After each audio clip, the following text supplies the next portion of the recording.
because in the book of Revelation, we see it says that in the last days, one of the plagues is that the water will turn blood. And the red tides, you see that unlike the algae bloom itself will be green, but the tide is red. So, we have all these different things that are happening, and that's just one nation. China alone had to move 2.5 million people because of the earthquake and the floods alone. Now let's look what happened here out of all this. What is happening to our economy? Something has to happen with the economy to allow the Roman Empire, the modern Roman Empire, to be in place at the time that Jesus Christ comes back. Jesus, when he came, he faced the Romans. I mean, obviously the Romans crucified him under the direction and encouragement of the Jewish nation at that time, the Pharisees, and they wanted to kill him, and they managed to get the Romans to do their job for him. But Jesus faced the Romans at that time. And this is one of the reasons why the Jewish people could not receive Christ as the Messiah, because they were looking for a dominant king that was going to defeat the Romans. But Jesus showed us that in the last days, when this modern-day Roman Empire would be revived again, which it is, that we would see Jesus Christ come back again against this Roman Empire, and this time who was being led not by Caesar, but by the Antichrist, who emerges out of the 10 nations within the European Union, and God will defeat him. Jesus will defeat him.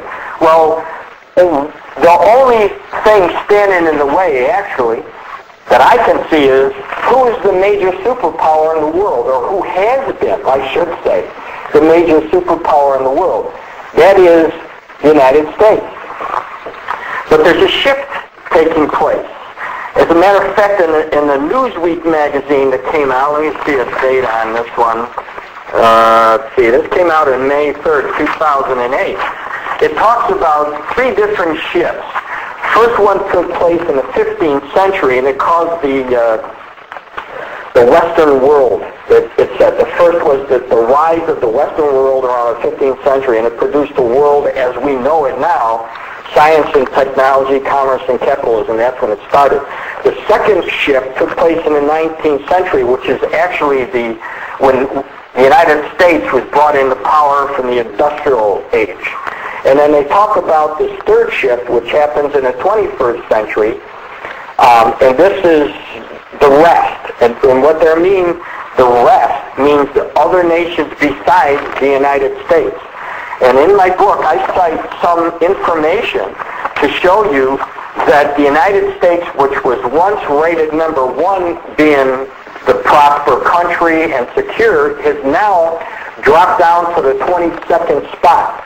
We're no longer the prosperous nations we used to be. And the reason why I'm trying to get my point across to people is America has to decline, and the European Union has to rise. It's the same thing. I correlate this with what happened with Jesus and what happened with John the Baptist.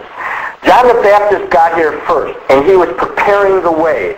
He was fulfillment of prophecy in the Old Testament, the book of Isaiah, preparing the way for the Messiah to come. Well, when Jesus came, he was a fulfillment of what Isaiah had prophesied through John the Baptist, saying that when John saw Jesus, he would have to decrease and Jesus would have to increase. Now, America has to decrease to give the Roman Empire the top lifting, the number 1 ranking for the final Roman Empire that Jesus said was coming. Look at it. It's standing there now. It's not something that has to come. It's already there. The only thing that they haven't had yet is one leader to control the whole thing, and we're probably 6 months to a year away from that. Maybe even sooner. I don't know, depending on how things speed up. But when you look at the news, I keep telling people, you better prepare yourself in this economy, because the United States government is not going to tell you everything that they want you to know, because obviously who wants to panic everybody? But if you follow economics, or if you're watching the financial section, you know that we're in some deep trouble. We have the Iraq War, the Afghanistan War, that's costing billions of dollars. We have the gas that now they're saying is going to be, it's fluctuating right now, but it's going to jump up again, probably $5 a gallon. You have the worst home foreclosures ever, the 25 million home foreclosures.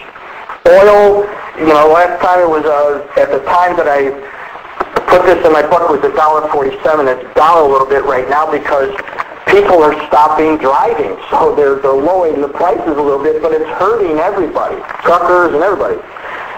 Just look at the unemployment figure. We had 8.5 million people unemployed.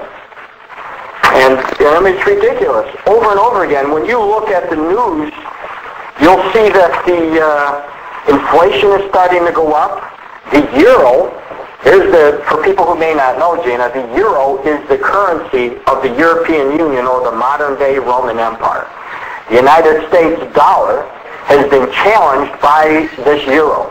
And since the euro came out in 2000, I think there was only 1 year within that period that the euro, when it was a baby, did not, surpass the dollar.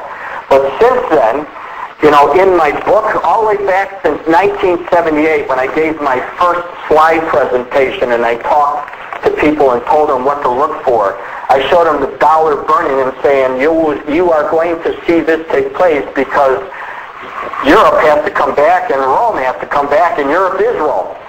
So the dollar now, the euro hit the record of $1.60 for the first time, and I kept telling people, you will see this happen. And so now that it's already here, you can see what are the results of it? Well, you got a lot of Europeans coming over here on vacation because their money is worth almost twice as what our money is worth now. They're coming up here buying up America. They're buying up some of the hugest buildings in New York City, like I think it was the Chrysler Building or whatever. They bought the beer company out. Belgium bought the beer company out. I mean, one thing after another. America is definitely in financial trouble. For example, take a look at what happened in the 1930s when we had the stock market dropped and we ended up with the Great Depression. They're talking about it now. And the signs of this is when you see banks starting to come down, and when you see foreclosures, and you see not just one bank, but there was just an article out the other day that 28 banks the 28 banks in First National Bank in Nevada and the First Heritage Bank operating out of Nevada, Arizona, California were closed when the federal regulators walked in and closed them down. They're supposed to open up in some different kind of branch, I guess, but the fact of the matter is they're going in and they have to bail all these people out. They're closing them out.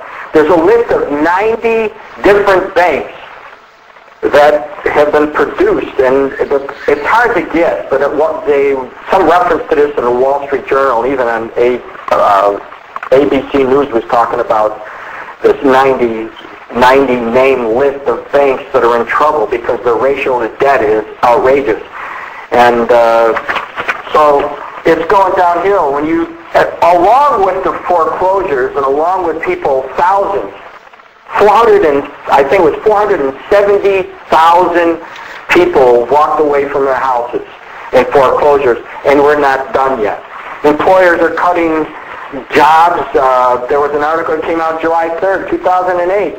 It says that the 6th straight jobs, I'll read it exactly. It says employers cut jobs for the 6th straight month. 62,000 people in June.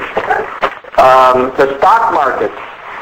When you read what they're saying about the stock market, it says the U.S. stock market facilitated widely on Monday as investors worried about another spike in oil prices. Everybody's worried about the oil prices. So stocks are down, just like it was during the Depression, which kicked that off. Actually, it says the Bloomberg came out and said the U.S. foreclosure filing more than doubled in the second quarter of the year, earlier by fall. as falling home prices left borrowers owing more mortgage than their property was worth. And the